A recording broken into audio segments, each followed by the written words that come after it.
எல்லாருக்கும் அன்பான வணக்கம். திஸ் இஸ் சாய் செஞ்சு. இப்போ நான் திருவேற்காடு சென்னையிலேருந்து பேசிகிட்டு இருக்கிறேன்.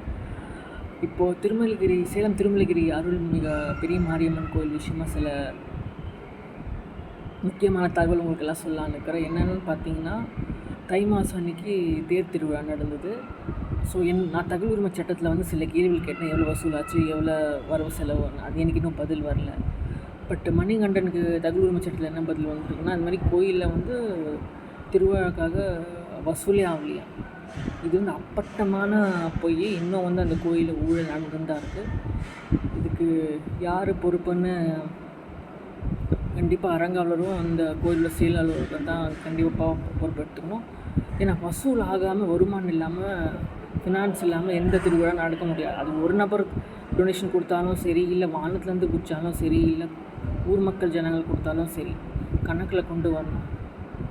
ஸோ உண்மை என்னென்னா, ஊர் மக்கள் வரி கொடுத்தாங்க அந்த திருவிழாக்காக. இவங்க கணக்கில் அப்புறம் கொண்டு வரல. ஸோ இந்த விஷயமாக நான் கண்டிப்பாக மெட்ராஸ் ஹைகோர்ட்டில் ஒரு வழக்கு தொடங்கலான்னு இருக்கிறேன். அரங்காவலர் குழு மீது செயலர் கடும் நடவடிக்கை நடக்க தான் போகிறேன்.